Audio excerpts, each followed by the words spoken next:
feedback is amazing from all the places. You know, we had no idea. You know, we came here like, yeah, are people gonna understand it? Are people gonna understand what this is?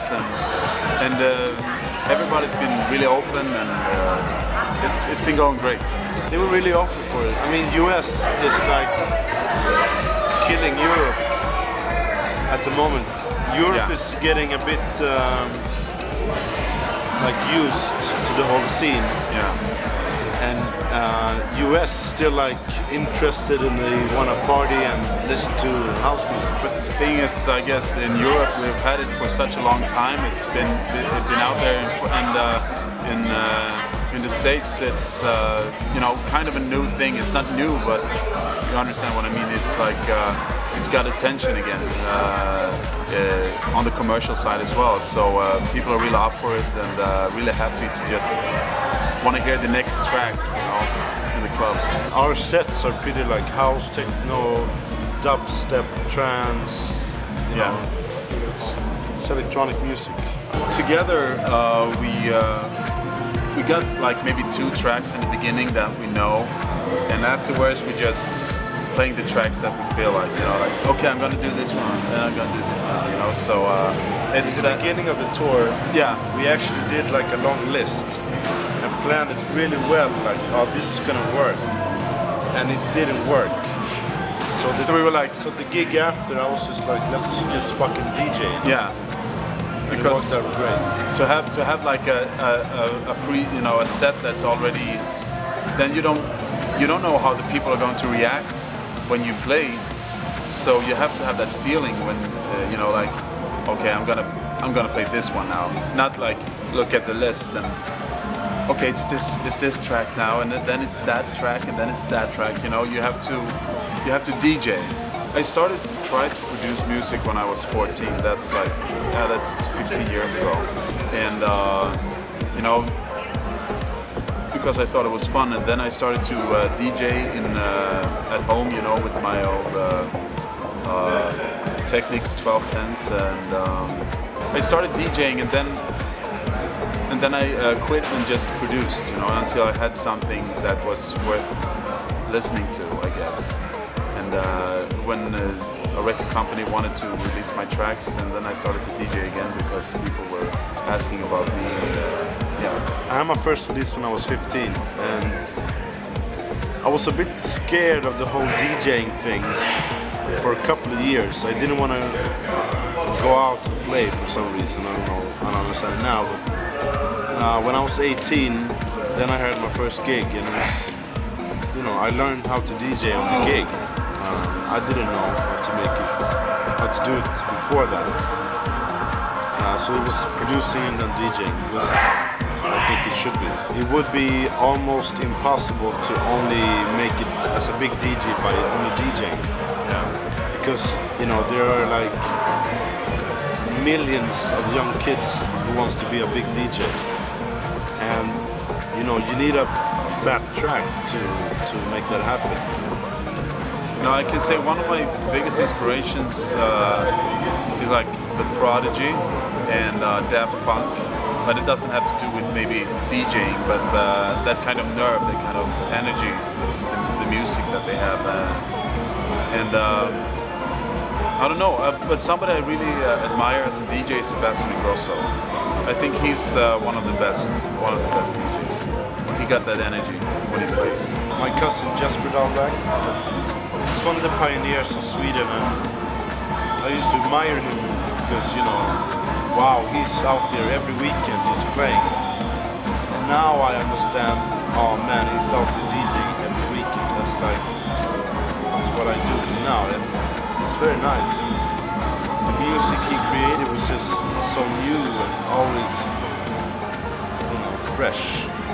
Last time I had this question, I said Avicii, and yeah. That, can't say Avicii. That came exactly. That came true. That he already broke it. So. But I don't know right now. Gregory Klossman, Jaws, a new track we did, which is really, really cool. Yeah, I mean, we're playing so much new tracks from us that works really well. So that's my top 5. Yeah. It's like 5 MyBack tracks. Yeah, it's our MyBack tracks. Yeah. I think my biggest track was Blink, because it was really unexpected. One day it was he just started playing it, and then we decided to make a video out of it. And you know, in the French market, it was a top 5 track, you know, on radios. And it was played like 15,000 times on national radio in France, which is huge. So yeah, I was touring a lot in France at that moment, and that's when I knew, like, cool, I got a hit. For me, I guess it was the cover I did on Foo Fighters' Times Like These. I think that's the one that got me out there a bit more. But of course, remixes like I did for John Dahlback, the Hustle Up remix I did, and Tom Noble, Runaway, and Earth No Ill, you know, some of those as well. But I think the Times Like These cover was the one that actually got me out there a bit further than just Sweden, Germany, I don't know. I recently went to India and played at a Sunburn Festival, which was one of the best gigs I've ever done. It was 15,000 people, just like so happy that you're there, so happy to hear the music, and you know, it's nice to be part of that kind of movement, because in India, you know, they had the kind of what do you call it? The kind of psytrance scene, which has been going down a bit, and house music is coming up and picking up really fast in India.